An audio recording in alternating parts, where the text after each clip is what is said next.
Civil Engineering, anchoring this event and welcoming you all to the grand induction ceremony of the International Advisory Council of University of Asia Pacific. We are pleased that in this auditorium we have with us Honorable Chairperson and members of the Board of Trustees, Honorable Vice Chancellor, Pro-Vice Chancellor, respected Treasurer, Registrar, Deans of Schools, Heads of the Departments, esteemed faculty members, staffs of University of Asia Pacific, students, volunteers, and honorable guests in the audience. Respecting the international time zones, a very good morning, good afternoon, and good evening to all of you. This is a rare opportune moment for UAP to welcome the honorable members of the International Advisory Council. And through them, we at UAP enter into a new era to align our academic and research pursuits in line with international standards and thereby strengthen our global affiliations. With the increasing need for reaching the global standards and global inclusivity, it has become important all the more to get the reflection of the global perspective and global trends. With this vision in mind, and in order to internationalize UAP's excellence as one of the strategic priorities, University of Asia Pacific had initiated the formation of International Advisory Council, supported and complemented by the Office of International Affairs at UAP.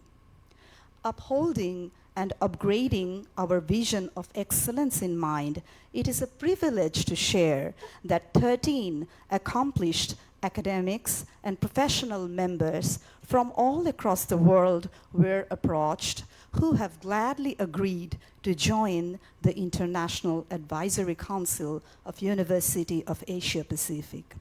Our esteemed members are from different countries of the globe, such as Malaysia, Japan, Saudi Arabia, UK, USA, Australia.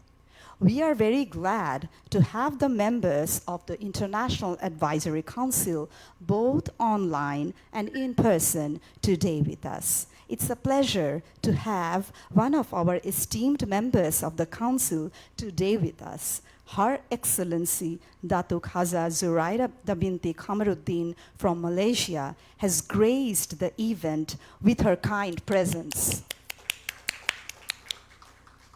At this moment, I would like to request the chair of today's session, Honorable Vice Chancellor of University of Asia Pacific, Professor Dr. Kamrul Hasan Sir, to kindly come up on stage.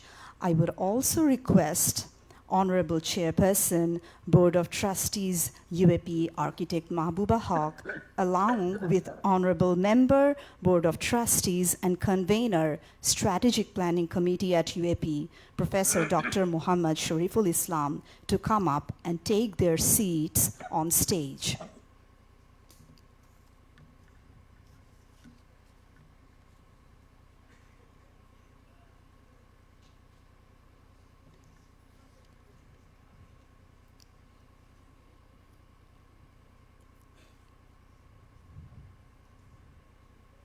Thank you. Our esteemed members of International Advisory Council bring together global experiences in international platforms, forums, and initiatives as leaders, researchers, and outstanding contributors in the fields of art and architecture, business, education, science, engineering, medicine, and law. These encompass all the schools and faculties that University of Asia Pacific proudly hosts. With these few introductory remarks, I would like to share a special audio-visual presentation focusing on the features and the strengths of University of Asia Pacific.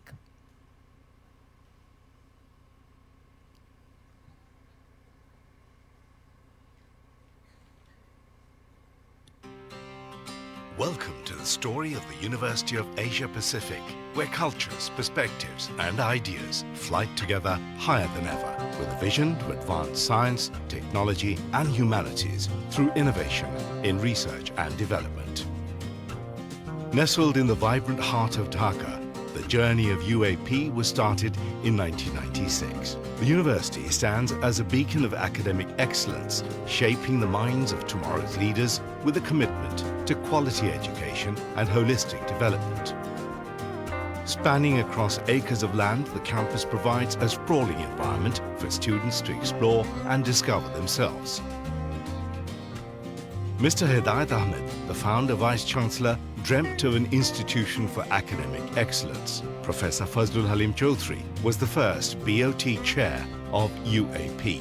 The visionary leadership extended through subsequent Vice-Chancellors, notably Professor Abdul Motin Patwari and National Professor Jamilur Reza Chaudhry, shaping the university's present stature.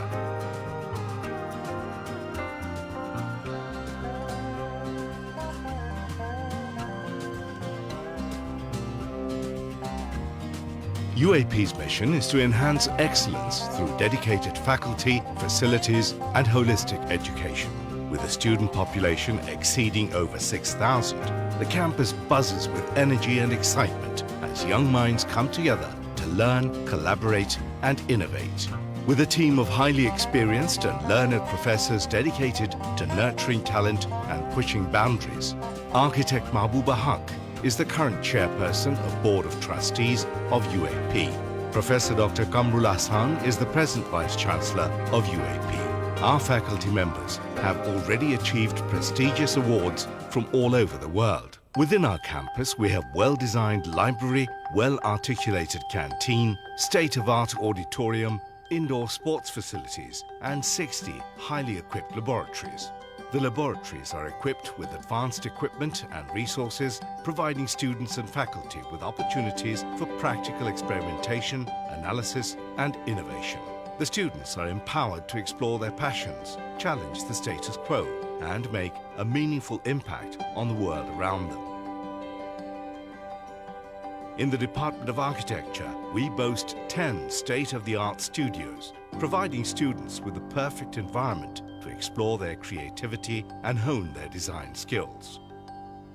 Business Administration has its dedicated lab equipped with the latest tools to cultivate the next generation of business leaders. Our Civil Engineering Department features 7 laboratories where students tackle real-world challenges and engineer solutions for a sustainable future. Computer Science and Engineering thrives with 9 cutting-edge laboratories, where students delve into the realms of artificial intelligence, cybersecurity, and beyond. Electrical and Electronic Engineering stands tall with a remarkable 19 laboratories, fueling innovation in power systems, electronics, and telecommunications. Our Pharmacy Department is equipped with 17 modern laboratories, facilitating hands-on learning in pharmaceutical sciences and drug development.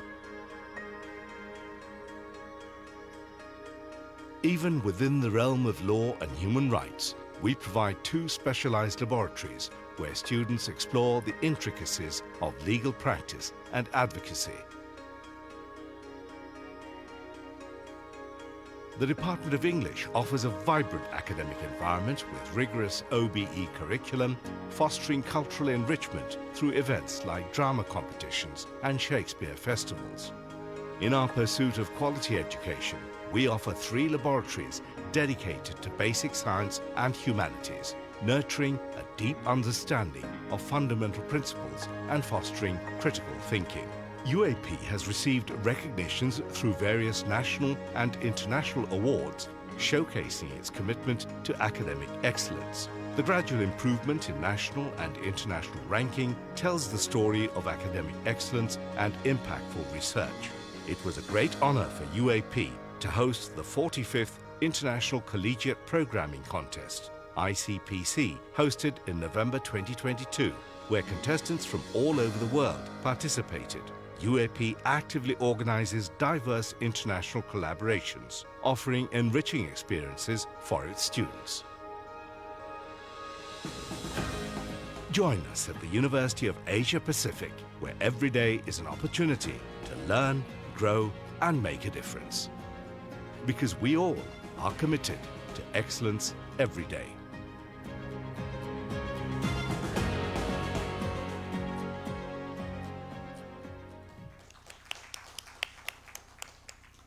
Thank you for your attention while taking the tour to our beloved University of Asia Pacific on the audiovisual.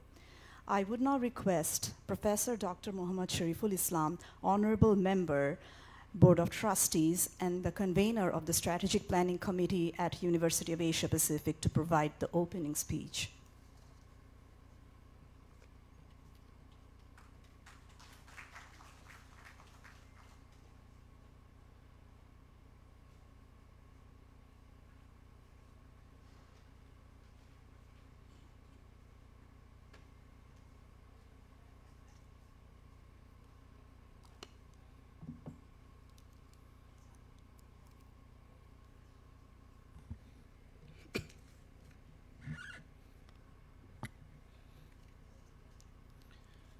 Assalamu alaikum and very good evening, esteemed guests, colleagues, and my friends.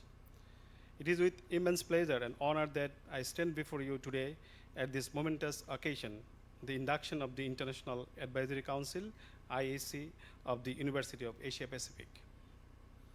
A warm welcome to our Honorable Chairperson and members of the Board of Trustees, the Honorable Vice Chancellor, Pro Vice Chancellor, our dedicated International Advisory Council members, the respected Treasurer, Registrar, the esteemed Deans of our schools, department heads, our distinguished faculty, dedicated staff, and of course, our vibrant students and volunteers.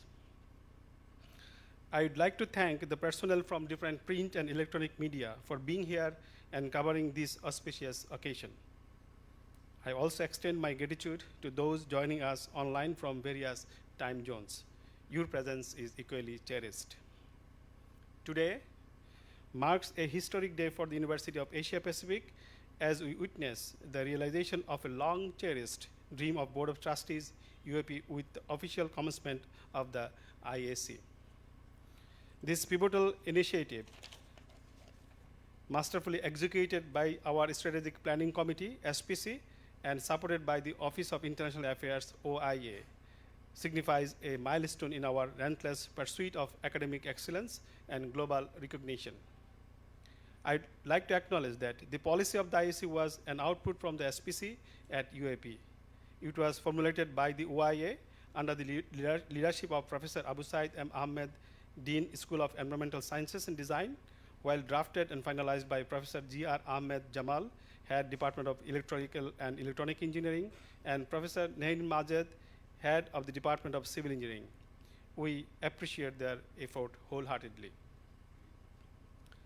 The IAC is poised to be a cornerstone in enhancing the quality and international stature of UAP. It aims to extend our academic and research horizons through robust affiliations with esteemed foreign universities and appointment of top-tier international faculties.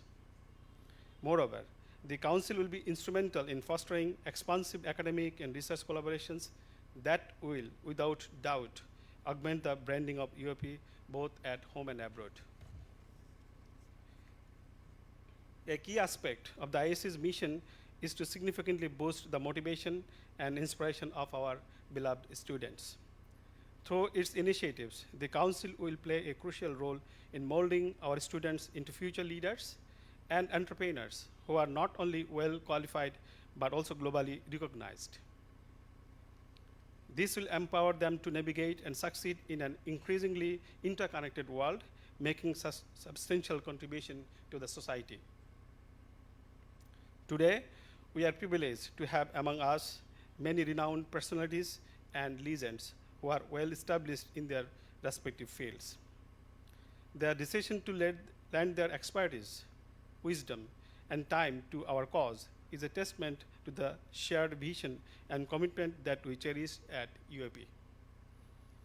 It is indeed a cause for celebration as it marks the beginning of a journey where like-minded individuals converge under one roof to script the next chapter of UAP of our university's illustrious history.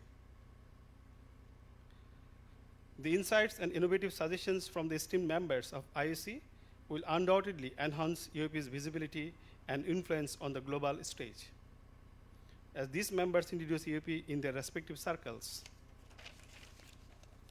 they will also bring invaluable perspectives that will enrich our community and strengthen our international presence.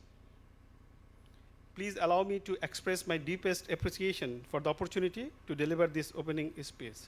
It is not only a personal honor, but also a profound responsibility to represent the collective aspirations and ambitions of our university on such a historic day. Thank you all for your gracious attention. May today's induction ceremony be just the beginning of a flourishing and fruitful journey for the IAC and the University of Asia Pacific. Let us move forward with a renewed spirit to determination and collaboration. Thank you, everyone. Thank you all, and have a wonderful time ahead.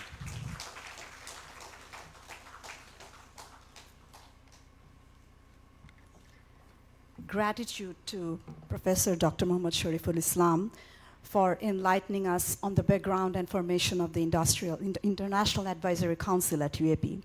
I would like now to hand it over to the chair of today's session, Honorable Vice Chancellor, University of Asia Pacific, Professor Dr. Kamrul Hasan Sir, for introducing and welcoming our honorable members of the International Advisory Council.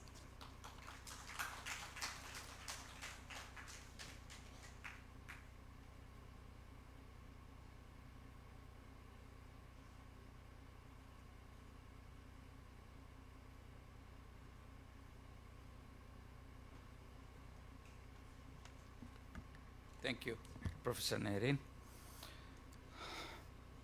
Illustrious members of the UAP International Advisory Council, Assalamu alaikum. At this first meeting of the IAC UAP, let me reiterate that the whole UAP family, Board of Trustees, faculty members, students and staff feel deeply honored because of your kindly agreeing to be associated with UAP.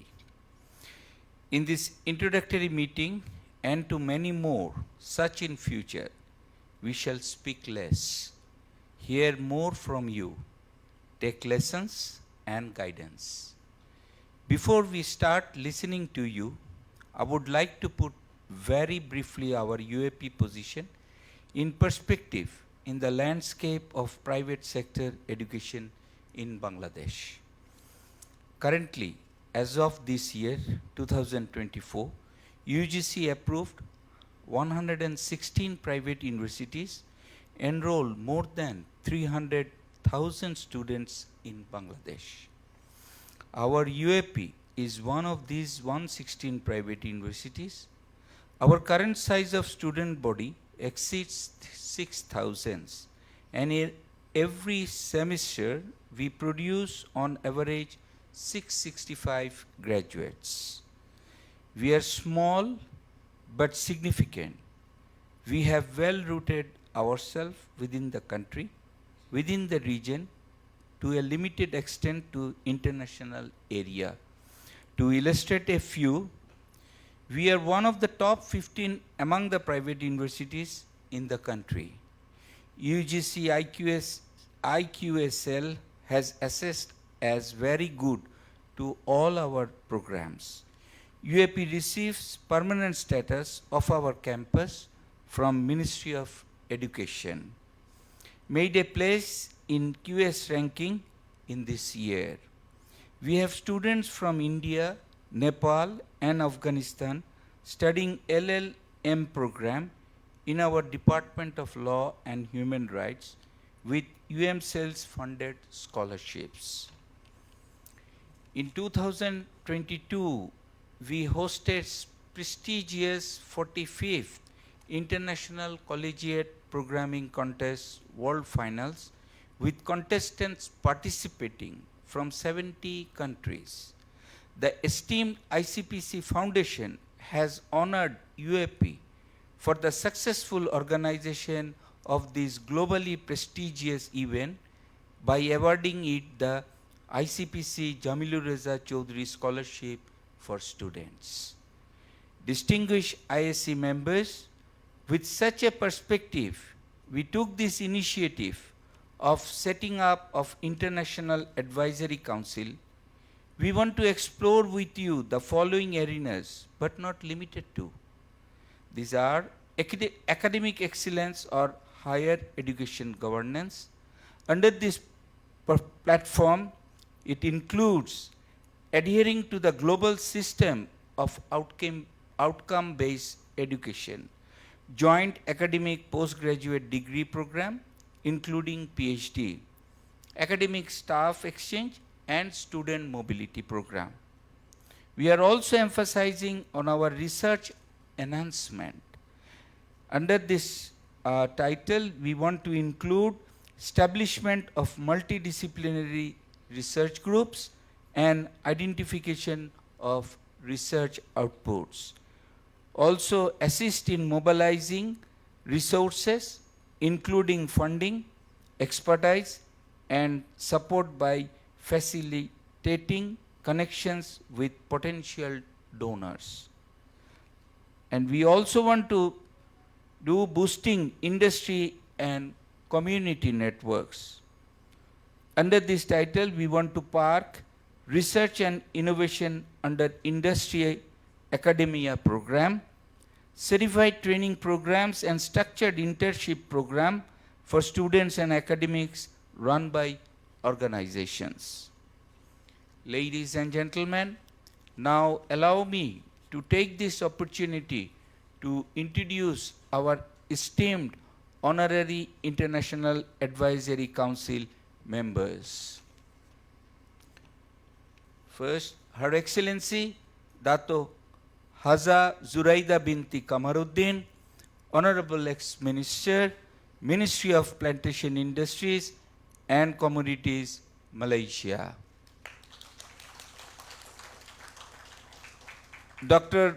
William B. Poucher, Professor Emeritus, Baylor University, President, ICPC Foundation. Dr. Gregory Gordon Hall, academician, administrator, and architect, USA. Dr. M. Taher Abu Saif, Edward William and Jane Marr Gudskill Professor, University of Illinois at Urbana-Champaign, USA. Dr. Saifur Rahman, Founding Director, and Joseph R. Loring Professor of Electrical and Computer Engineering, Virginia Tech Advanced Research Institute, USA. Dr. Muhammad A. Hannan, Consultant, Smart Health Initiative, King Abdullah University of Science and Technology, Kaust, Saudi Arabia. Professor Khondokar Miraj Rahman, Chair in Medicinal Chemistry, Institute of Pharmaceutical Science, King's College, London. Dr. Muhammad Kabir Hassan, Professor of Finance, Department of Economics and Finance, University of New Orleans, USA. Dr. Jungpil Shin, Professor, Division of Information Systems, School of Computer Science, the University of Aizu, Japan. Dr. Mohsin A. Issa, Professor and Director, Structural and Concrete Research Laboratory, University of Illinois at Chicago, USA. Mr. Harun Sattar, Associate Professor of Interior Design, University of Central Missouri, USA. Dr. Munir Monirujjaman, Professor, School of Law, Portsmouth University, UK. Last but not least, Dr. M. Obaidul Hamid, Associate Professor of TESOL Education, School of Education, University of Queensland, Australia. Distinguished guests, our deeper philosophical goal is to create human resources capable to compete worldwide. We are ready to challenge ourselves more and more to pursue this deeper philosophical goal. Make UAP proud and make proud our illustrious ISC colleagues as we work hand in hand of UAP. I once again welcoming all our ISC members who are online as well as physically present. Thank you for listening. With this, I pass on the microphone to Professor Nerine Majed.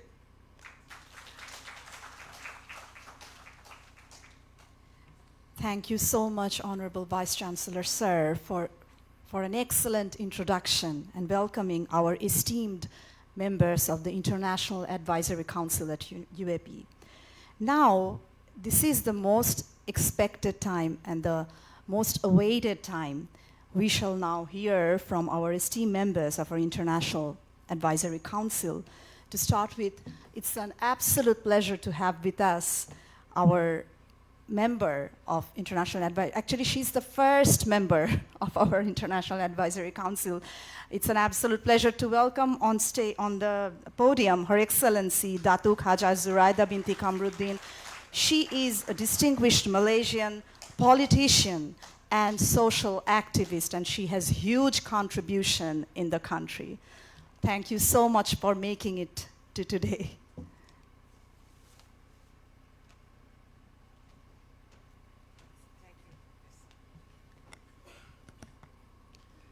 Bismillahirrahmanirrahim. Good evening to all of you and my dear colleagues all over the world with different time zone. Yeah. Alhamdulillah, today I'm together with all of you, UAP family. And people will be wondering that I was at your convocation program last 2 weeks ago, and now today I'm here with all of you again. Yeah. So I think this is the fifth time that I've been to this university, as though that is my second home already in Bangladesh. So just to extend my frequent visit to Bangladesh was because I'm now a corporate consultant in some of the projects in Bangladesh, in smart city development and so on and so forth. And therefore, I shall be here more often, and I could contribute you all more directly in a way.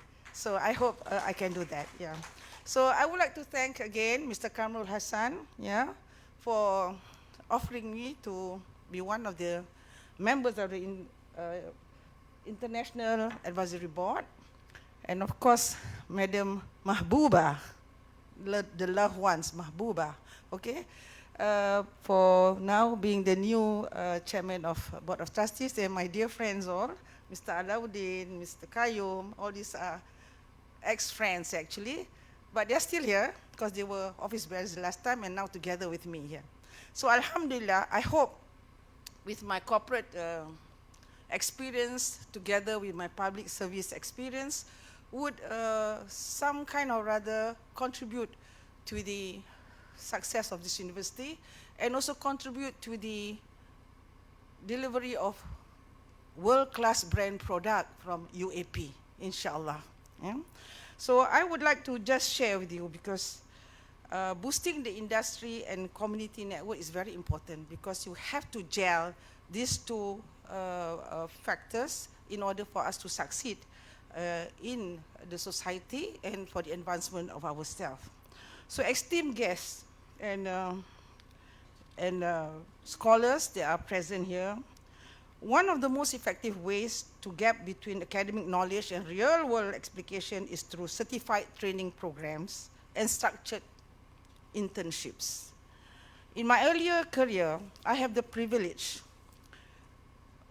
to work for the multinational corporation, and which give me a lot or offered me invaluable insights into various industries honed by my marketing and management skills, and exposed me to a diverse professional environments. These experiences laid a strong foundation for my subsequent roles and enabled me to make informed decisions and strategic moves in my career. Certified training program can offer you a first-hand look into industry operations, allow you to understand market dynamics, consumer behavior, and strategic planning. As a trainer for motivational consultant for companies like Petronas and Texas Instruments in Malaysia, I saw how structured training programs not only enhanced employee skills, but also fostered a culture of continuous improvement and innovation. Similarly, structured internship programs provide students and academia with exposure to business sectors, equipping them with necessary tools, and also enhance their employability, and also they are able to face real challenges, practical training, and hands-on experience, and develop a practical understanding across the board that can support your career aspirations in future. Secondly, beyond technical skills, engaging with the community is crucial. Engaging with the community is crucial because involvement in community initiatives can drive social change, providing a sense of purpose and fulfillment that extends beyond professional achievements. Community engagement is not just about giving back. It is about building a supportive system where everyone thrives. Empowering women, yeah, because now in most of the universities across the world, 60% of the university students are girls and women. So, but in this hall, Alhamdulillah, I look like as though there's more men still, all right? Okay. So across the world, yeah, so empowering women and fostering inclusive leadership can transform communities by providing resources, training, and opportunities for women to lead. We create a ripple effect that benefits entire societies. Humanitarian missions, because personally I've gone to these missions to Afghanistan, to Gaza, to Aceh, and some of the disastrous areas in Indonesia and China. And it helps to develop my power of having humanitarian efforts. These experiences taught me that true leadership, yeah, brings about compassion, empathy, and commitment to making a difference to the lives of others. So this is one part of this. I think most of the university students should be encouraged to be involved with humanitarian mission at least, so we can understand the people on the ground, and it will help you to become better professionals, or better lecturers, better teachers, and better leaders in the future. In today's global economy, the ability to compete internationally is crucial. As a minister, my previous portfolio was Minister for Housing and Local Government, and also for Plantation and Commodities. Sustainability and strategic partnership in the global world is very competitive. Yeah? So if we have to be we have to have broad perspective on global competitiveness, and embracing sustainable practices and leveraging advanced technologies has been key to maintaining our global edge. So you are very profound in IT technology in this university.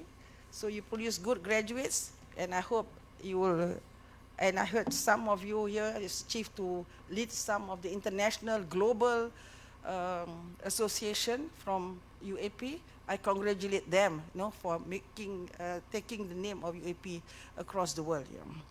So as you embark on this new journey, lifelong learning is about staying curious and open to new ideas. You have to be curious all the time. You have to be inquisitive all the time. You have to be also applying your critical thinking as to why this thing happened, as to why this person behaves, as to why this situation arises. Then only it will increase your knowledge, your power to get knowledge. It is about recognizing that the world is constantly changing and that we must evolve with it. The mindset will serve you well as you navigate the complexities of your chosen fields. Take advantage of the resources available to you at UAP, from the diverse curriculum to the vibrant campus community. Engage with your professors, participate in extracurricular activities, and seek out internships and research opportunities. These experiences will enrich your education and prepare you for the challenges ahead. Networking and collaboration is another aspect of the qualities that you have to harness in order to be a more wholesome leaders in the future. Yeah. So it is very essential for success. Building strong relationships with peers, mentors, and industry professionals can open doors to new opportunities and provide support throughout your career. Whether working on policy initiatives or community projects or corporate strategies, collaboration has always been a key driver to success. The University of Asia Pacific offers a unique environment for building these connections. Take the time to get to know your classmates, participate in students' organization, and attend networking events. These interactions can lead to lasting friendships, valuable mentorships, and potential business partnerships. Remember that the people you meet here can become your collaborators, advisors, and advocates in the future. Lastly, ladies and gentlemen, remember as you embark on this new chapter, embrace the opportunities that come your way. Engage with the industry through certified training programs and internships, and connect with your community through meaningful initiatives. Strive for global competitiveness by continually challenging yourself and embracing innovation. Prioritize personal development and lifelong learning, and build a strong network of collaborators and mentors. Your journey is not just about acquiring knowledge, but also about applying it to make it a meaningful impact. The networks you build, both in industry and the community, will play a pivotal role in your success. Let's walk this path hand in hand, making UAP proud, and more importantly, making you proud as our illustrious friends. Together, we can achieve remarkable things. Thank you, and I wish you all the best in your endeavors. Thank you very much.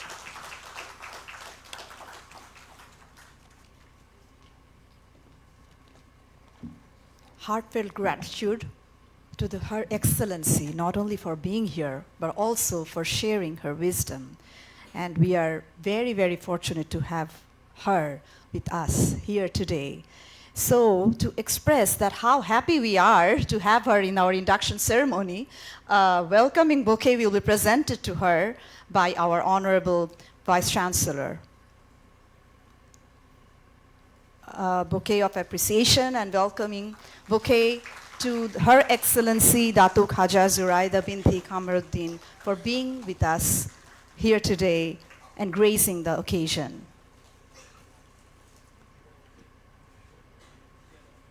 Thank you so much.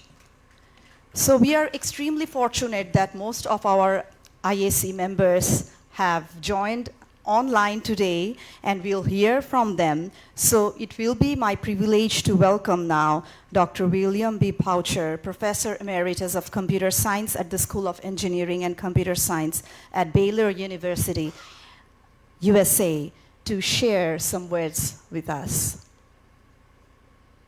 Dr. William Poucher. Yes. Hello, how are you doing? Fine, great. I'm very delighted to be here. It's a great honor.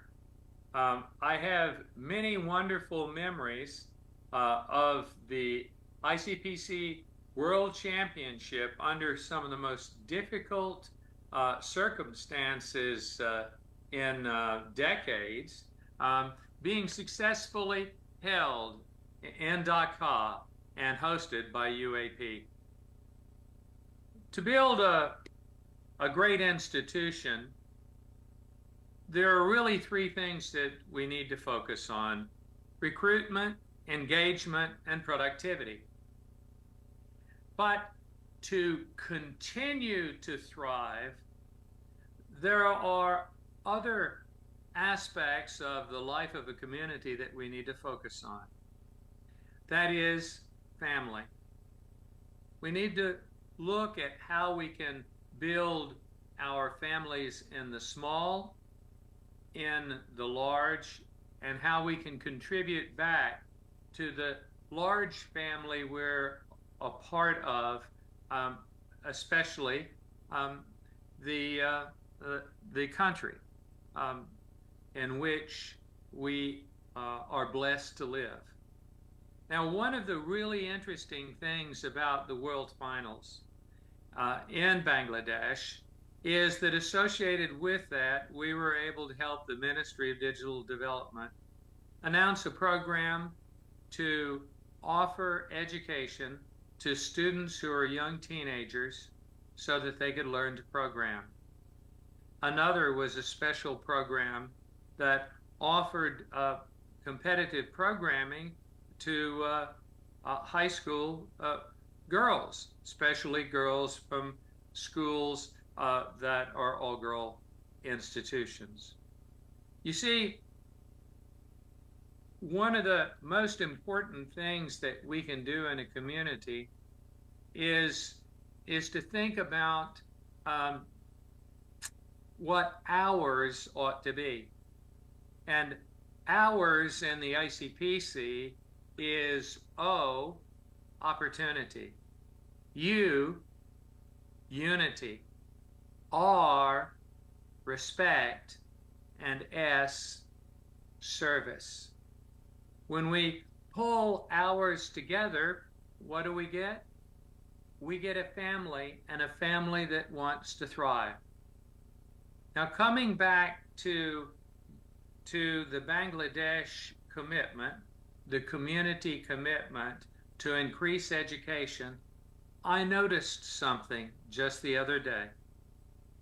There are now 500,000 more GitHub accounts among persons from Bangladesh than there were before the World Finals. 500,000 people who are looking at building a lifetime of building tools that benefit their neighbors. That's a huge number. Now, some of them's lives may have been blessed by the new government program, but their excitement, their enthusiasm for building was affected by many other things, but one of them was UAP standing alone at the top of the mountain, at the same time being the foundation of offering the World Finals to the world from Dhaka. So I'd like to simply thank all of you for what you did then and what you continue to do by investing in your students. Private universities have greater freedom, but also greater responsibilities financially to make sure that those students that we touch experience the joy of living and the frustration from time to time of living as they grow, as their characters grow. And so, thank you for inviting me to join you in this wonderful enterprise. And I wish all of you, my friends, who are part of my community as well, the greatest success. Build communities, build families, build opportunities, build unity, okay? Practice respect and serve. Bye. Gratitude to Professor Poucher for discovering so much enthusiasm and opportunities here at Bangladesh and also at UAP. Thank you so much, sir. Now it's my great pleasure to welcome Dr. Muhammad Tahir Abu Saif, Edward William and Jane Margaret Skill Professor at the Mechanical Science and Engineering Department, University of Illinois at Urbana-Champaign, USA. We'd like to hear some remarks from him. Okay, thank you so much. Thank you so much for inviting me and joining this team. I was in Asia Pacific about 4 years ago when Professor Jamil Reza Chaudhry was still Vice Chancellor. And most recently, I was there maybe 2 weeks ago. And I have met the Honorable Minister, and I was very impressed by what I have seen in a few brief moments, and it gave me a lot of hope, as Professor Poucher has referred. But I think from Bangladesh perspective, the private universities have a huge potential. For one, there's a large student pool who are interested in getting their education in Bangladesh. And second, that the autonomy, the independence the private universities have. So again, it comes with responsibilities as well. So I have a couple of slides, if I am allowed to share. Is it possible to present? This should be possible. Yeah. Okay, so let me see. I do not see the share screen. The sharing mode should be available, right?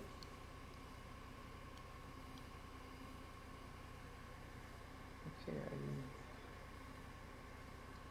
so the share screen. Okay, now I see. Okay. Yep, I can see it now.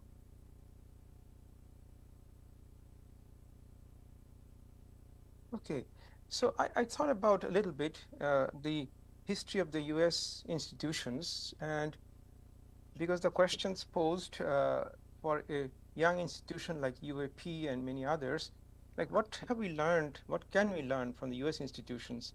So there are a couple of things that I wanted to highlight. Maybe this will help in defining the future strategies. We cannot still see the screen. Have you shared anything, sir? Pardon me? Have you shared anything, sir? We don't see anything in the screen. Oh, I'm sharing the screen, so let me see. Okay. Try now, please. Now? Is the screen visible? No, not yet. I do not know why it's not. Okay, maybe we just skip it. I'll just describe some of the ideas.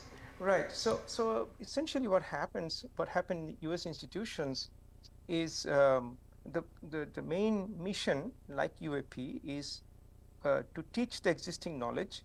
This is from the textbooks, from the papers, and also the big mission of the universities is to produce new knowledge through discoveries, through research, in inquiry that could change our lives and the world. So the two missions: existing knowledge, to disseminate the existing knowledge, and to produce new knowledge.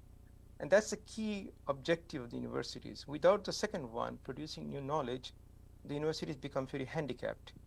Now, in producing new knowledge, what are the key ingredients? Of course, one is meritocracy. That is, the best values, best ideas are valued the most. There has to be some kind of organized skepticism, meaning, yes, new ideas are welcomed, but they have to be subject to rigorous scrutiny. So there has to be new ideas, but there has to be some skepticism in those ideas. There has to be academic freedom. So the students, the professors should be free to practice their new ideas without prejudice, without prior bias, and of course create new knowledge, to create new frontiers of knowledge. But then the question is, who determines the best idea? Who does the scrutiny? I mean, this is a central question, not only for UAP, but Bangladesh in general, at the early stage of research-based institutions. Who decides what is the best idea? And this is a basic question that the universities have to think very, very carefully. So of course, the money has to come either from the government or private industries, whatever the source be. And the universities, of course, recruit potentially the best possible minds, PhD students, postdocs. Their outcome are the publications, the patents that we are all familiar with. And then comes the question of the award, tenure, promotion, salary raise, awards, and the regular the reward system. But then who determines this reward? Who determines who evaluates?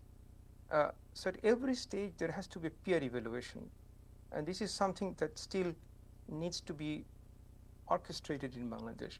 So peer evaluation comes when the government decides to fund, but the government doesn't evaluate. It's the peers, it's the other scientists, other faculty members. When the publications question comes, again, it's a peer evaluation by the global intellectuals. So when we publish a paper, it could be reviewed by someone from Japan, someone from Australia, someone even from Bangladesh. And when there is a question of promotion, salary raise, those things also would have to be evaluated by the peers. So the government, the people who pay, they do not decide the research. The research is decided by the faculty, the students. But the resources is one thing and evaluation is the other. And in all of those things, so independent peer evaluation, funding from the industry and the government provides the resources for the institutions that eventually help the institution, the government, the academics, the national labs. So it's a closed loop that provides the vibrancy of the institutions. So where UAP can lead, I think, in potentially learning some of the things that Western universities have provided over the last 70 to 100 years. We are at the very early stage, I think, but I also feel that there's significant potential that one could take advantage from the current knowledge of how the strategies are defined. So with that, I will end. I look forward to meeting many of you in the near future and visiting UAP more often. Thank you. Thank you so much, Professor Tahir Abu Saif, for sharing the wisdom with us and providing us with so much of guidance. Now I'd like to welcome Dr. Saifur Rahman, Inaugural Director of the Advanced Research Institute at Virginia Tech, USA, where he holds the Joseph R. Loring Professorship in Electrical and Computer Engineering. Professor Saifur Rahman. Thank you. Assalamu alaikum, everybody. Good evening. Happy to be here. I was with you 2 weeks ago exactly for the convocation. And what impressed me the most at the convocation was the diversity. I saw graduates in engineering, pharmacy, law, sciences, architecture, business, and the like, which is a good thing. The diversity will attract more students because a student who wants to do engineering, say, I have opportunity to meet somebody in architecture or in pharmacy or law. That's the big thing that you have going for you. When I talk about a good university, I talk to many of them, I look at 3 things: academic excellence, research enhancement, and industry engagement. Let's start with excellence, academics. That's what we are here for. But the output of the university's academic program depends on the input. Input is the students. Why? Like at Harvard this year, there are 60,000 applications, 60,000. They built to 1,000 some. So what causes a student to go or want to go to a big special university? First of all, they need 2 things. Most of them, 90%, want to get a job after finishing, most 90%. Other 10% wants to higher studies, go to US or other places to do whatever it is. I did the same thing myself. So did Tahir, I just spoke. So the question is, what can you do to make them feel they will get a job? I gave a talk in Kuala Lumpur a few months ago, university called Asia Pacific University, APU. You are the end, for you are the beginning. So at Asia Pacific University, private university, I see a lot of announcements on the billboard.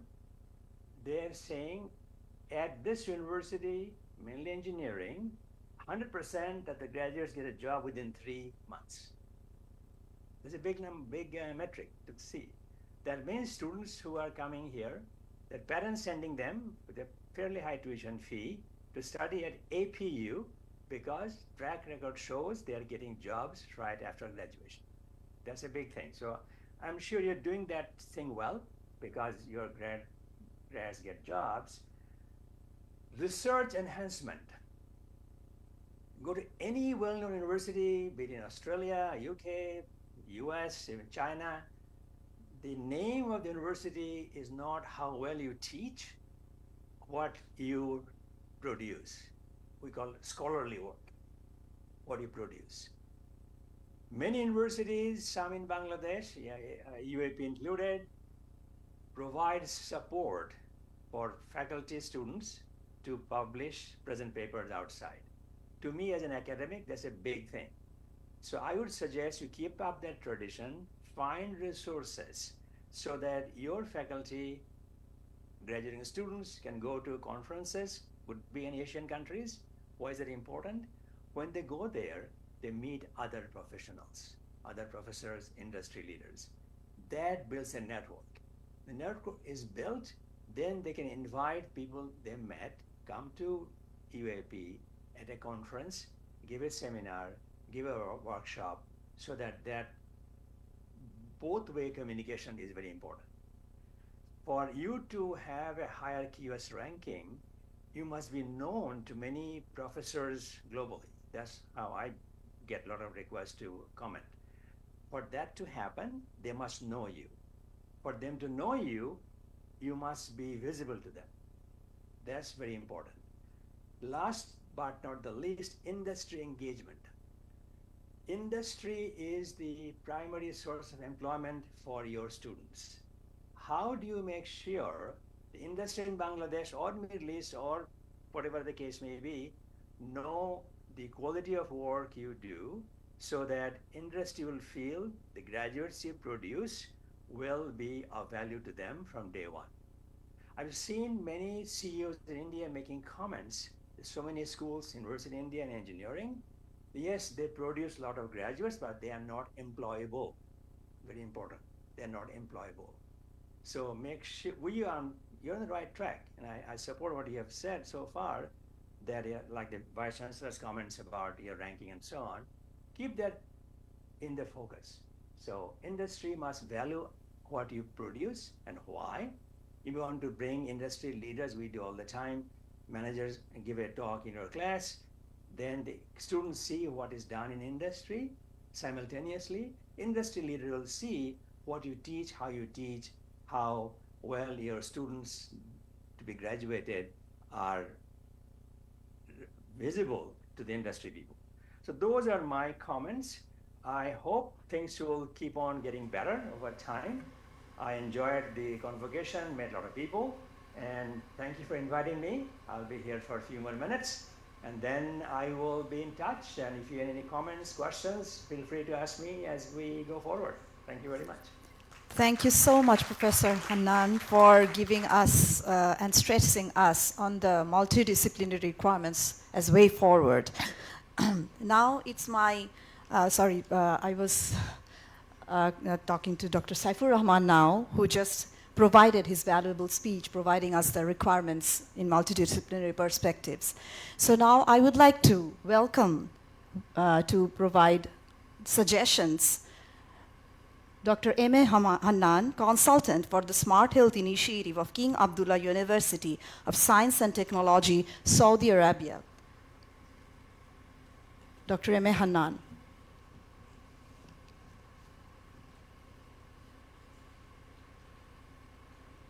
Unmute, please.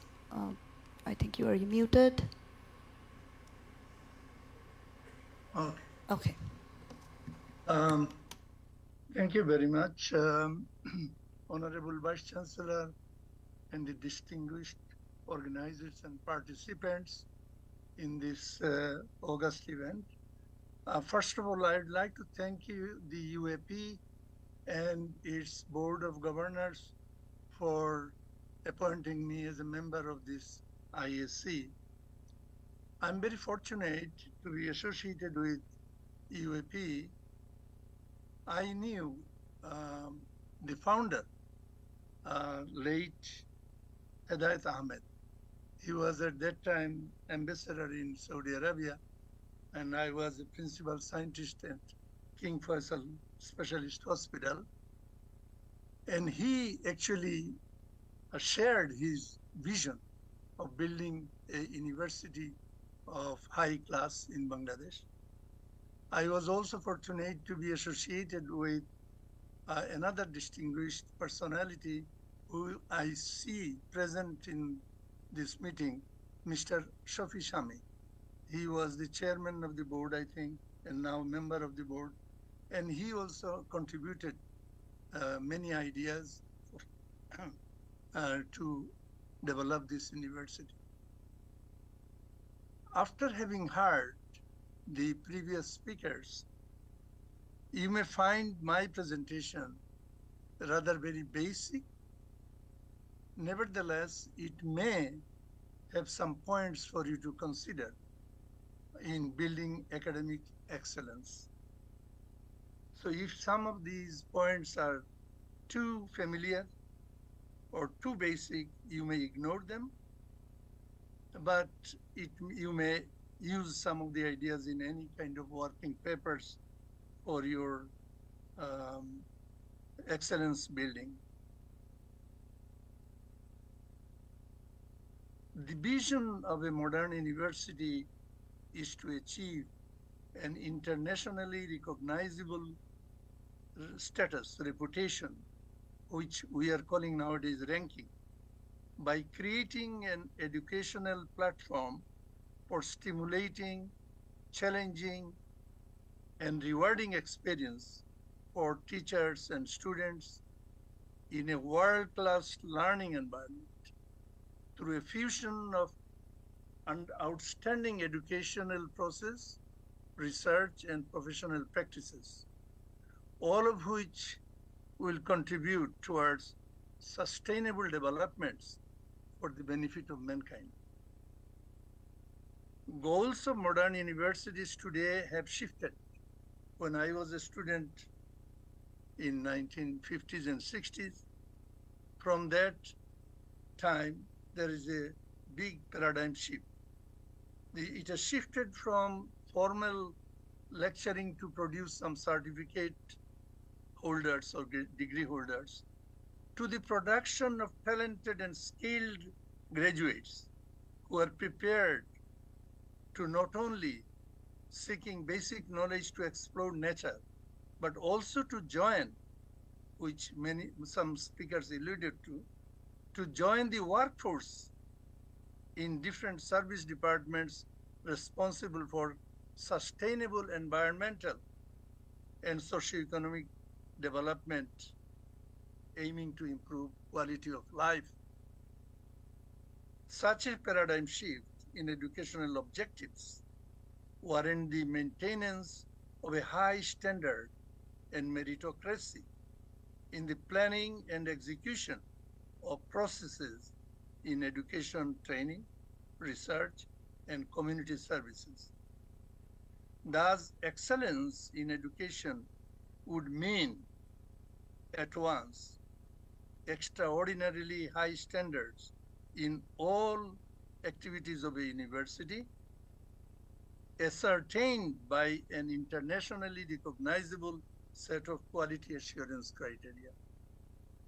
So I will emphasize on 3 P's: people and processes and the outcome, the product of any educational system. So in efforts to achieve excellence, an institute must be, first of all, very competitive. The idea of competitiveness should be injected in the minds of all those concerned with the development of the university. They should be competitive with similar or higher level institutes, not competitive with institutes who are lower in level than them. And continuously strive to capture the emerging new knowledge or create new knowledge and disseminate them effectively by adopting new policies and practices, and to create pathways for knowledge transition, translating knowledge to actions, enhancing the institute's services to the society. In this connection, administration, faculties, and students all have collective responsibilities to coordinate their efforts to achieve excellence, ensuring the delivery of high quality services and products to stakeholders and service users. So I'll just mention again, it may sound very basic, and as the Honorable Vice Chancellor has indicated, they are already on their way to progression in this. The target areas for seeking excellence by a university like UAP, first comes leadership. The leadership to develop and facilitate accomplishment of vision and mission, institutional values, and ensure efficiency at all levels. Then number two, setting institutional goals and planning policies with stakeholder-focused strategies. Then designing programs and study courses to meet international standards and market demands by adopting appropriate curricula. Then comes recruitment of faculties and staff based on merits, experience, and willingness to reskill themselves through continuing education. The student recruitment is also very important, which should be strictly based on merit, aptitude, and peer recommendation. Acquiring tools for knowledge management and creating platforms for direct teacher-student interactions. Building partnerships, national and international, particularly with top institutes in the world, for academic collaboration, for resources, and sharing the results. Rigorous assessment of all this in terms of performance and achievement must be quality assured by using very rigorous tools of quality assurance for originality, innovation, and significance to the society. So some key elements to be considered for achieving academic excellence by UAP. I'm not trying to advise here, I'm just pointing out some elements. Recruit highly qualified faculties, arrange a faculty reskilling program. It is not only in Bangladesh and UAP. I have seen in Canada and United States and Middle East and many other places, there is faculty reskilling program is missing. In only field of medicine, there is a continuing education program, reskilling program. But our professors, our teachers, once they're recruited, they remain lifelong teachers without adequate reskilling. And in countries like Bangladesh, the resources to support sabbatical and sending them to other universities for short-time employment, it doesn't work that well. So there should be a proper way of reskilling program organized for improving the faculties. Merit and aptitude-based recruitment of students, I already mentioned. Prompt adoption of modern curricula. Now, in many universities, the curricula is very outdated. So modern curricula should be adopted and again, review them periodically for improvement. Provide modern tools to ensure the delivery of the curricula objectives. Identify stakeholders and beneficiaries of the university and explore philanthropic as well as knowledge user donors. University must attract donors in this age of financial competitiveness. Adopt internationally acceptable tools for teacher-student evaluation. And finally, establish strong postgraduate program, which is most important for any university to get recognition. I heard one speaker talking about emphasizing about visibility. Unless you collaborate, unless you interact and meet other scholars, then you will not be visible and your ranking will be not going up. Through collaboration with world's top universities, through faculty and student exchange programs and joint research programs, will help a great deal in pushing the university in the scale of national and international rating.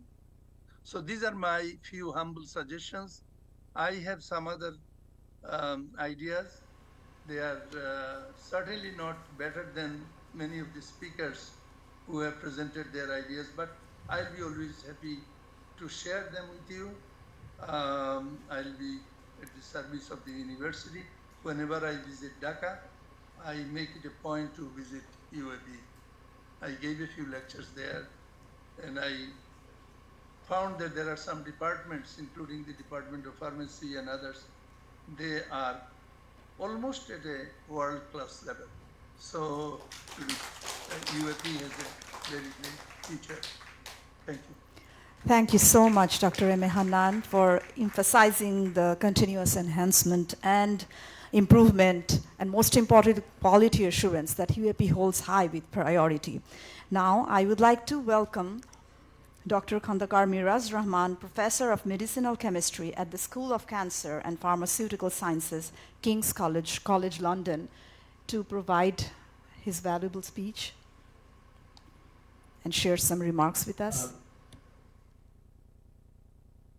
Okay, I hope you can hear me okay. So I'd like to start by thanking the University of Asia Pacific for inviting me to join this International Advisory Council. It's fantastic to see what we saw from the Vice Chancellor's speech, that UAP is starting to do well at different international rankings. I'll be very happy to provide my input from my experience at working at one of the best universities in the world, having been involved in developing some of the strategies and visions, how the university essentially works together as a community to make it a better place. So I'll be giving some suggestions, and probably most of them will be directed to the leadership, to the Board of Trustees, to the Vice Chancellor, and the faculty members who are in leadership positions. It's great to see that you have formed an advisory council. I would suggest the next stage to make UAP truly world-class, and one of the leading light in Bangladesh would be to set up some strategy. What would be the vision of UAP for the next 5 years or next 10 years, like say Vision 2030? And what would be UAP's ambition in terms of say, education? How can UAP provide excellent learning experience for the students? And once you are providing excellent learning experience, you will be working in partnership with the faculty members. So how you can look after the faculty, how you can develop programs for the faculty well-being, because it's not only about the student experience, it's also about the faculty experience. And once you are creating truly world-class learners from UAP who will be able to then contribute to the community, work in partnership with the society.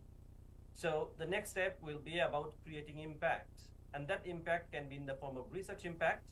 I know that in Bangladesh, the facilities are not always that great, and it's sometimes very difficult to create truly impactful research without having a doctoral program. And I know that still the private universities are not allowed to have a doctoral program.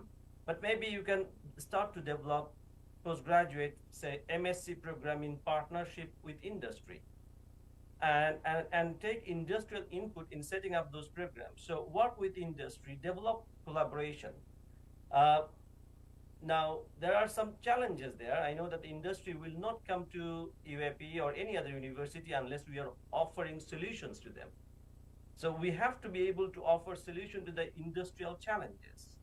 And I know the pharmaceutical sector, for example, in Bangladesh is very well developed. They are exporting to 150 different countries. So there are really opportunities there to work together with them, develop programs together, bring them as guest faculties, and increase the engagement. That would be really a good practice.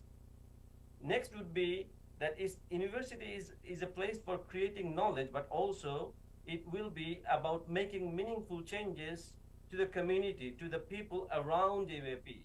So it might be starting with the people around Green Road. It might be starting with the people around Dhanmondi in Dhaka. How you can bring them together in building some really impactful work where UAP can provide some true leadership in that area. So that would be, it might be creating a better Dhaka. To start with, that will eventually lead to a better Bangladesh.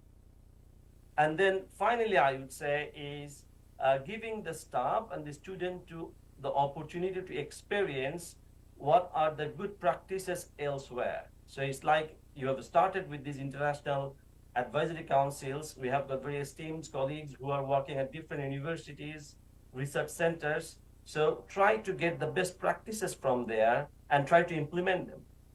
So if you are developing a Vision 2030, developing a benchmark, what is really important is to set up a team who will be assessing that, whether in 2 years' time, 3 years' time, how far you have progressed, and providing them with the facilities, resources, so that that strategy can be implemented. And once you reach that level, set your goal higher. And hopefully in this way, you will be the best university in Bangladesh one day. And I'll be very happy to see that journey and contribute where I can. Thank you very much. Thank you so much, Dr. Khandakar Miraz Rahman, for stipulating the visions of a world-class university where we should head towards. Now, I'd like to welcome Mr. Harun Sattar, Associate Professor of Interior Design at the School of Visual and Performing Arts at the University of Central Missouri, USA.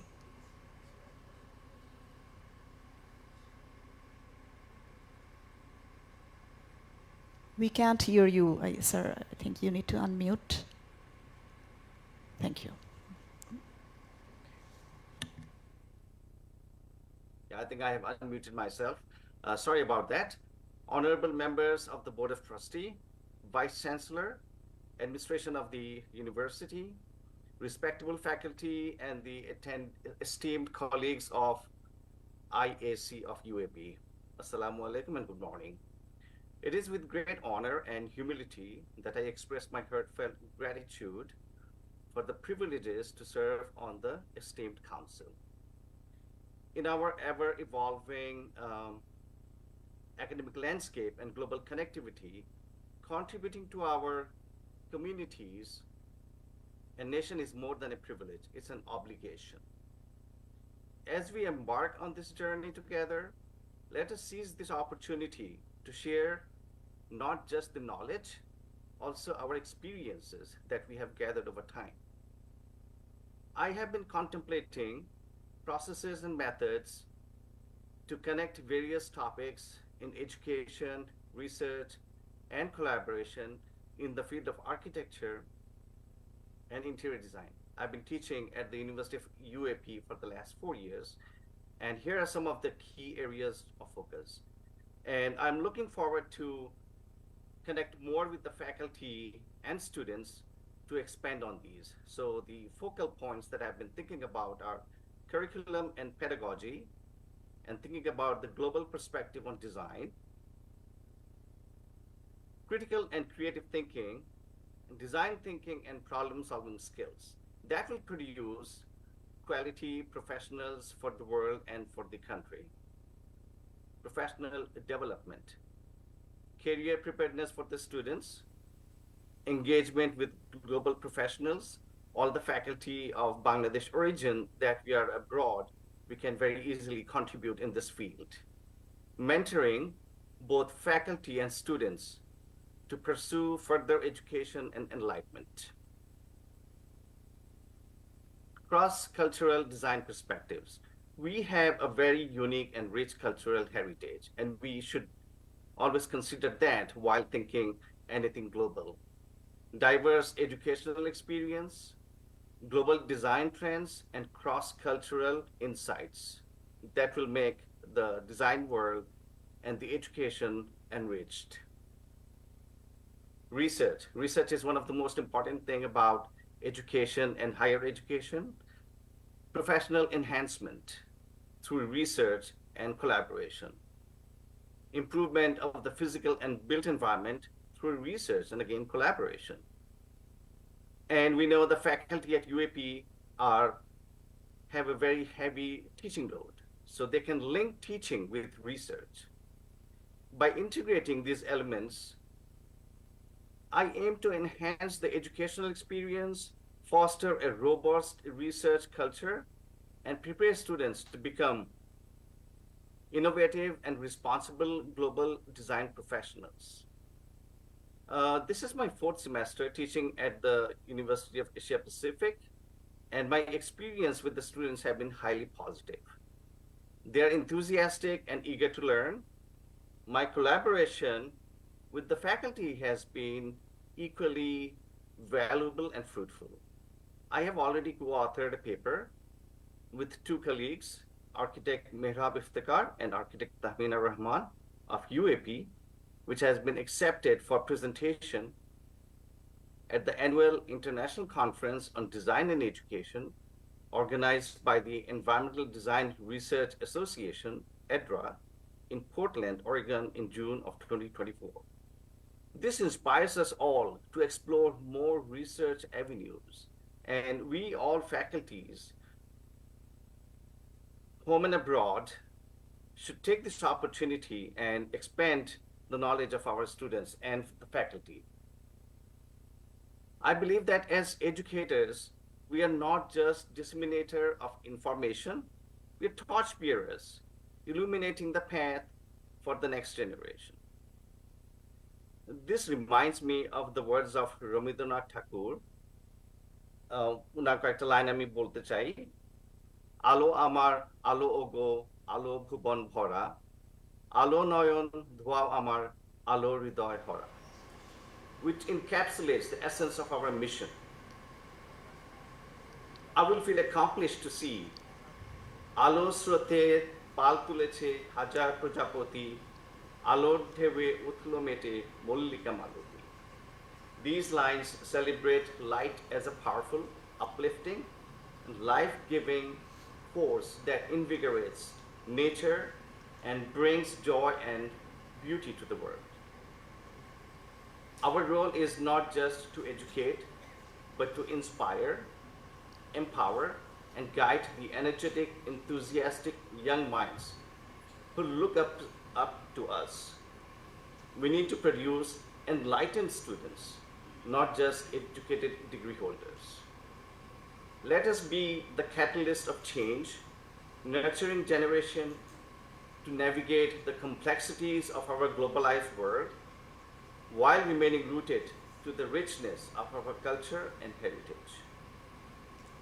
I am deeply grateful to the University of Asia Pacific for entrusting me with the opportunity to serve and contribute to our collective mission.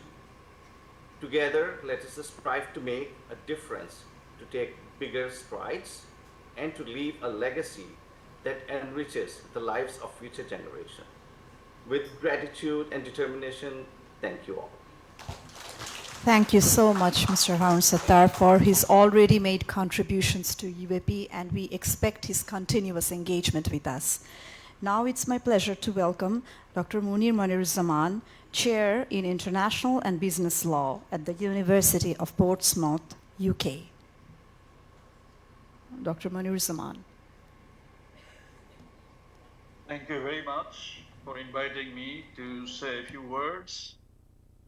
I'm really grateful to the University of Asia Pacific for inviting me to join the International Academic Council and to contribute in light of my experience over the last 4 decades, not only in Bangladesh, but in many other countries, including the UK, for the last 32 years, and also in China, in Canada, in the US, and in many European countries.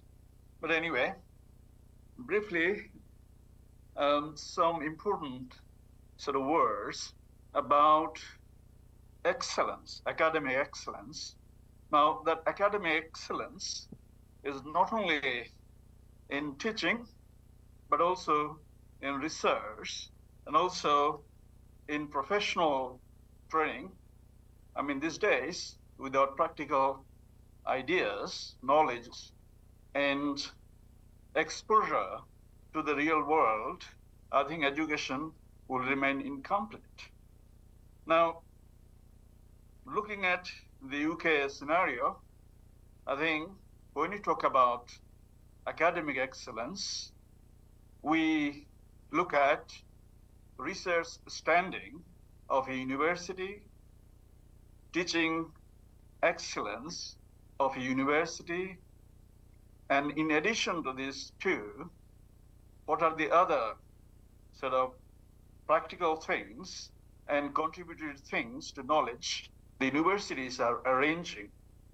Now, of course, when you talk about research excellence, there must be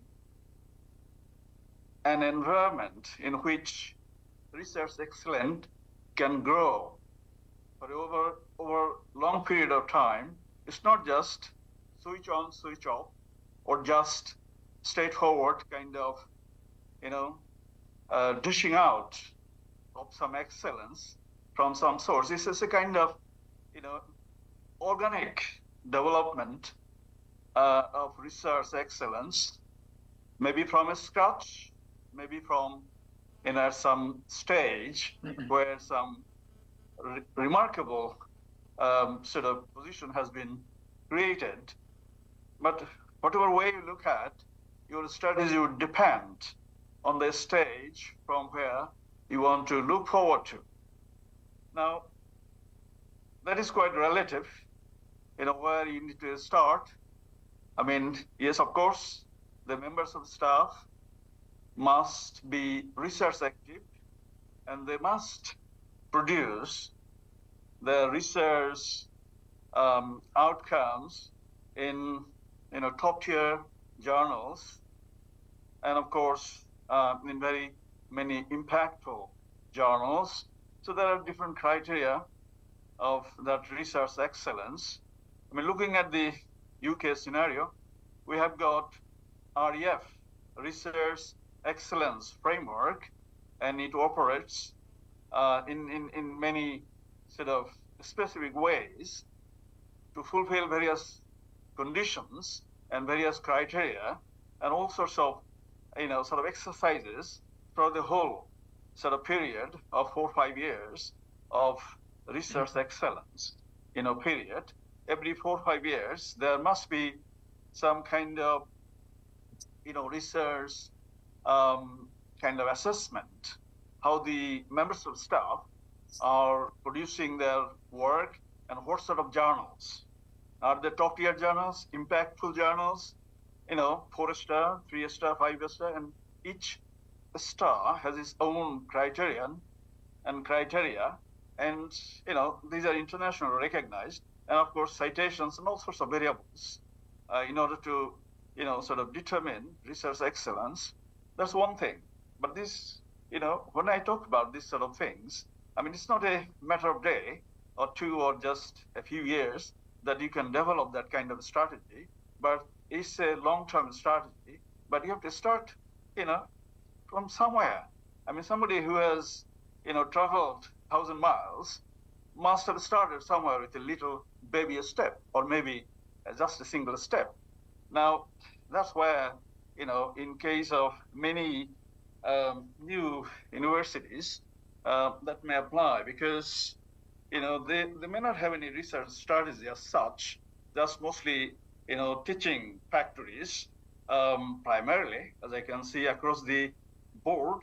But in order to survive, in the competitive world and to have the international kind of standing, there must be some kind of, minimum sort of criteria to be fulfilled, research-wise, teaching-wise, and of course, in other sort of ways that I have just alluded to. Now, of course, I mean, yes, this is something that the Academic Council can help in consultation with the University Authority in different kind of sessions, how that strategy can be developed and maintained and progressively taken forward. But again, you see, there must be a well thought out plan as such, looking at the UK, looking at various other countries. Even China is really kicking hard and is doing very well. They're sort of investing enormously in this sort of research sector, and they're inviting best researchers from the rest of the world to energize them, to uplift the standard of research. And now in the world ranking, I mean, many Chinese universities are appearing in the first 100 and 200 sort of universities rated to be the best in the world. So they have a long-term strategy, but they are progressing very steadily and then very sort of kind of strategically. So that's one thing just to allude to, but we cannot just ignore it. Second, teaching excellence. Yes, certainly how the teachers teach and how they effectively communicate with the students and whether their teaching has any impact on the students' learning. There could be different ways of, sort of teaching. It's not just giving a lecture and that's it all. I mean, there could be participatory, innovative, and all sorts of various ways of teaching, group teaching. There is a long list of things, whichever may suit students of different sort of, stages of advancement, maybe first year, maybe, final year students, and even master students. So there are different strategies that the universities can adopt. But again, universities' house need to be put in good order in order to execute these kind of plans and policies. So that's another thing. And of course, in addition to these two, I can also think about how the universities are contributing to kind of professional teaching. Sometimes there could be courses which may have professional bearings on them, maybe law, for example. If you organize alternative dispute resolution kind of short courses for professionals, I mean, for lawyers practicing in course, and you also invite professionals to offer those courses in association with the sort of members of the faculty. So there could be a continuous kind of nexus that could be built with the academics as well as the professionals who are really sort of living in the sort of practicing area. So there are various ways of looking at these things, and over a long period of time, maybe 5-year strategy, 10-year strategy, I mean, the universities can strategically progress and may not look back, and they can always learn through trials and tribulations, and then they can just sort out their strategy how to go ahead in competition with many other universities. But of course, newer universities may have many more sort of strategies to build in order to attract students, in order to make a name, in order to be well recognized in various circles. And of course, the stakeholders need to be satisfied. Those who are contributing money to the universities, and of course, the parents who are sending their kids, their children to this university, they need to be content with what the universities are offering. Now, if they're not happy, they will be finding alternative ways to send their kids elsewhere, maybe to other good universities in India or elsewhere. So this is a competitive age. There are more than 100 sort of private universities. So in that sort of competitive environment, universities need to survive. Not only survive, but they have to make a good, sort of progress, and so that they can survive well. So universities need to consider that sustainability financially, in terms of popularity, in terms of satisfaction, sustainability in all respects. So this kind of strategies for excellence in various ways, teaching, research, professional linkages, and all sorts, could be quite helpful. And another thing, being a lawyer, and of course a law professor, I can bring attention to a fact that legal education should be more pragmatic. Pragmatic in the sense that, classroom teaching, that bookish knowledge may not be that helpful to practicing lawyers, because most, law students are aiming at being a practicing lawyer or just apply their knowledge to the real world, and then if they don't have that kind of exposure to the practicalities, then of course they will face traumas, and they would be always citing what kind of degrees I have taken. So this is a competitive edge. If a newer university can come up with all these strategies, how to help the sort of Okay.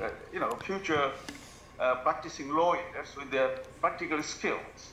Now, why I'm saying that? Because in many UK universities and many other good universities, law schools adopt legal clinics. Legal clinics in the sense that there will be a professional lawyer helping the students to gain knowledge, in interacting with prospective clients, and maybe taking the case with the experienced lawyer to a court, and how things, are. Right. How the things So for the benefit of time, maybe shorten the speech a little. So that's how they can acquire knowledge, practical knowledge, and newer universities can be very distinct by offering these sort of things, and they would be, walking over the shoulder of other traditional law schools. So briefly to conclude, that we need to be innovative, we need to be facing the challenges of the time, and we need to be quite, well prepared, strategically, so that, in the competitive situation, a new university would be very sustainable. Thank you, very sir. much for giving me this opportunity. Thank you so much, Dr. Monir Zaman, for stipulating such strategic requirements. And yes, we strive for excellence. That's the word. Now, our last speaker, Dr. M. Ubaidul Hamid, Associate Professor at the School of Education at University of Queensland, Australia. It's my pleasure to welcome to share some remarks with us. Okay, Assalamu alaikum, and very good evening from Brisbane in Australia. It's almost midnight here.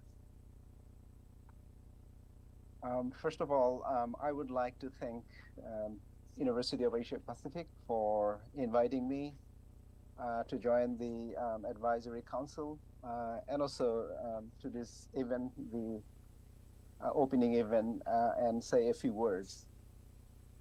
My field of research and teaching is called TESOL or TESOL Education, and I have done my research on language education, language teaching and learning in many of the Asian countries, and Bangladesh has been a major focus of my research.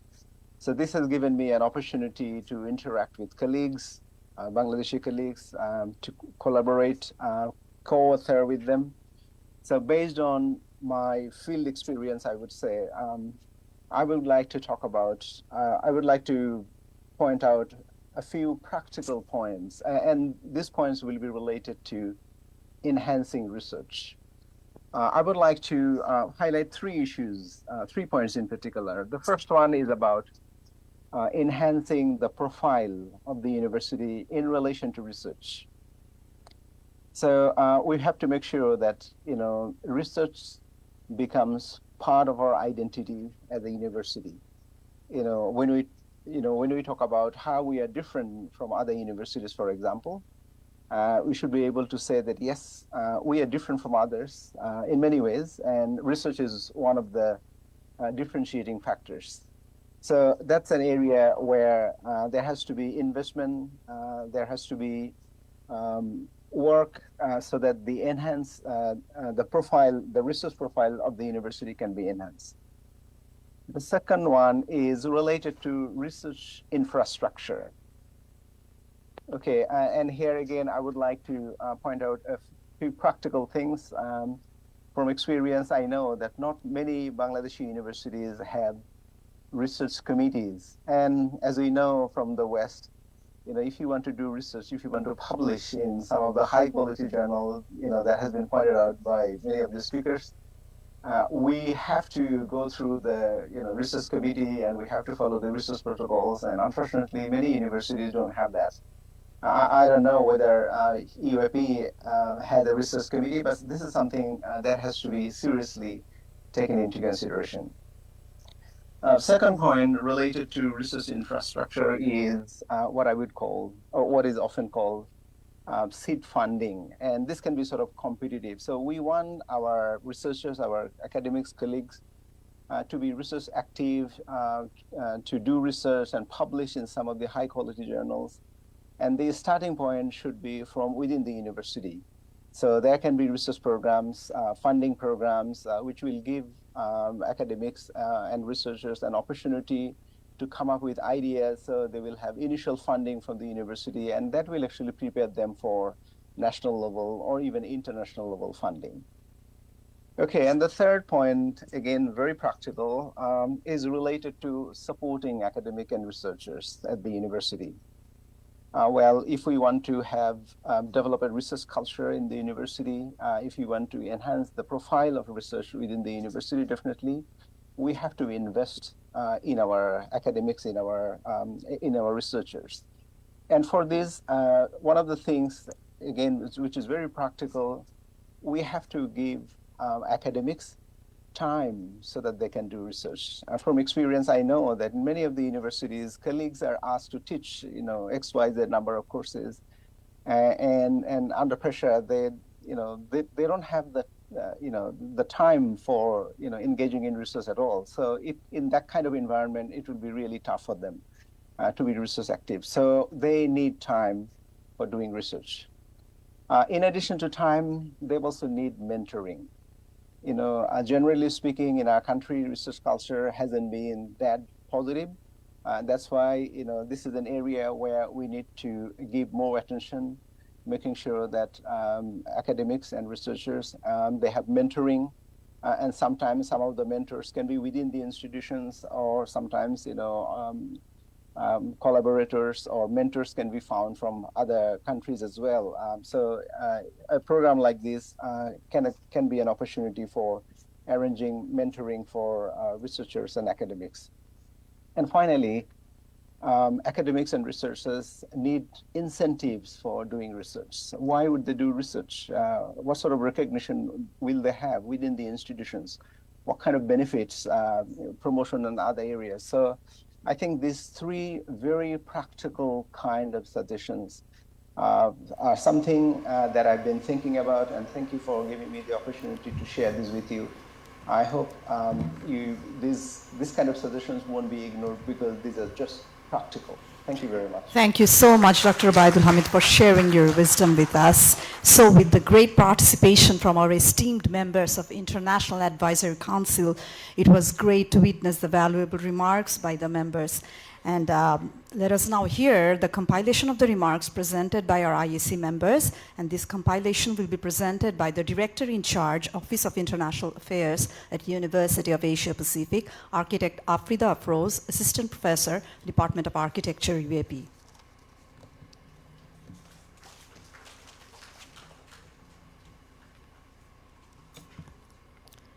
Thank you, Dr. Nahreen, ma'am. I would like to begin by thanking the esteemed members of the International Advisory Council, many of whom have joined us from abroad at odd hours in their local time zone. The members of the International Advisory Council have shared valuable insights on the issues of academic excellence or higher education governance, research enhancement, as well as boosting industry and community network. The esteemed members of ISC have given the following recommendations for achieving academic excellence and maintaining higher education governance. First of all, be curious and be inquisitive. Recognize that the world is changing constantly and be ready to change with it. The university should also invest in students by organizing competitive events and make them feel more confident and prepared for their future career. Designing appropriate courses that meet the demand of current situation of the world is also necessary. Building partnerships, both national and international, for academic and research collaboration is also a must. We should also look for rigorous evaluation of OBE curriculum, recruit highly qualified faculties and arrange for reskilling programs for the faculties, and merit and aptitude-based recruitment process should be employed for student recruitment. We should also provide modern tools for the delivery of curricular objectives. The esteemed members of ISC have provided the following guidelines for research enhancement at the University of Asia Pacific. Producing new knowledge is crucial, and for a university, meritocracy, organized skepticism, and academic freedom will contribute to producing new knowledge. Funding opportunities should be increased, and research endeavors should be awarded. The whole process should be peer evaluated at the same time. Support should be provided to faculty to produce new knowledge and spread this knowledge through conferences, which will help to build new connections. New pathway should be explored for transferring knowledge as well. Universities must attract donors for research in the form of seed funding, and joint research programs and collaboration between universities will be greatly beneficial. Creating an appropriate environment for research excellence to grow is a must. The following recommendations for boosting industry and community network were given by the esteemed members of ISC. Certified training program and structural internships should be availed, which will help graduates immerse in professional environment and provide valuable experiences for their future career. Community engagement opportunities will help students beyond their academic programs to connect to real-world situations. This will also lead to achieving leadership skills and enhance compassion that will make better future leaders. Building families and giving back to the large family that is our country by outreach initiatives is also important. Producing employable graduates and making the value of students visible to industries is also crucial. Finally, people, process, and product. 3 Ps that are important for building partnership between national and international organizations. In addition, we find valuable insight from Professor Khandakar Miraz Rahman, who gave suggestions for the management and faculties, such as we should have a long-term vision planning, such as a 5-year or 10-year long plan. And we should develop programs for faculty well-being. And we should always keep in mind to create impact, particularly in the form of research impact. We should also look to bring guest faculty from across the globe. Finally, Professor Muniruzzaman urged to make legal education more practical and reminded us to always strive for excellence.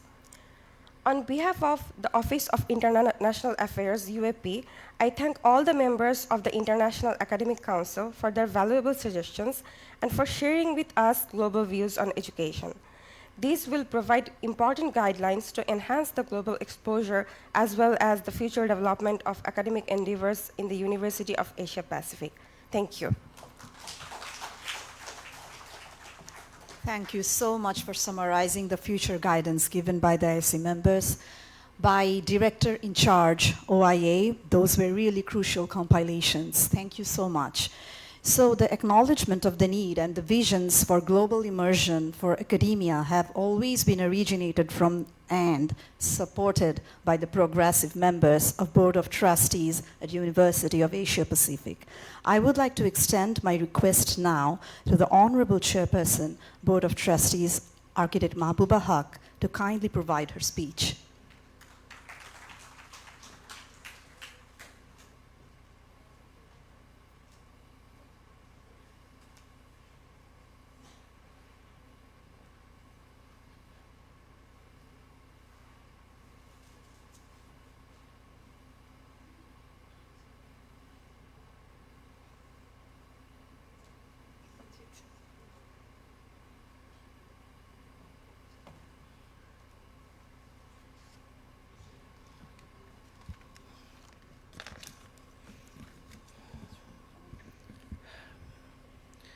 Respected members of the International Advisory Council, my colleagues in the Board of Trustees, Honorable Vice Chancellor, Pro-Vice Chancellor, Treasurer, Deans and Heads of the departments, Register, who is the Director in charge of OIA, faculty members, staff, and other functionaries of the university, students, volunteers, and esteemed guests in the audience, Assalamu alaikum.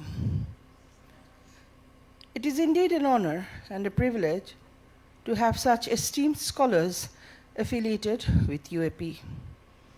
13 accomplished academicians, professional members from different parts of the world have come on board at IAC to bring together their global professional experiences and perspectives to UAP's pursuit of excellence in higher education.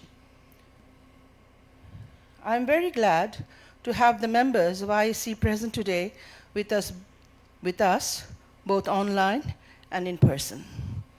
I do hope that this platform shall enable the students of UAP to be immensely benefited with the interactive lectures, sessions from our esteemed IAC members in future. Further to this, their inputs, global views and experiences shall enhance the quality of curriculum, ensure its global standard, and assist UAP's course outlines of different schools and faculties to be at par with the reputed universities worldwide.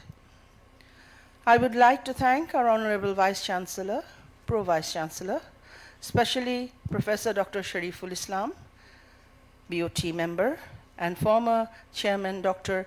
M. Alauddin, members of the Board of Trustees, faculty members involved with the ISC and OIA, and various administrative staff for their dedication and effort to make this program a success. Thank you.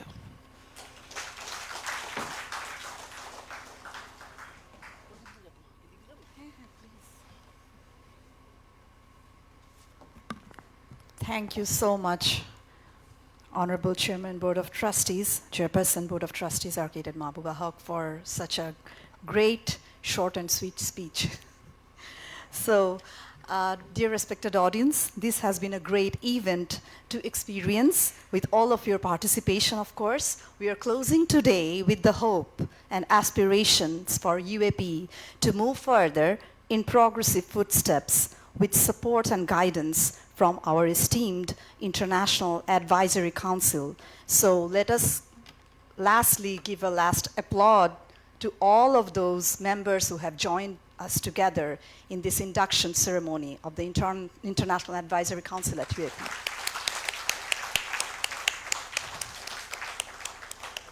Thank you very much, everyone. So let us all enjoy the dinner together, and thank you for joining. Thank you.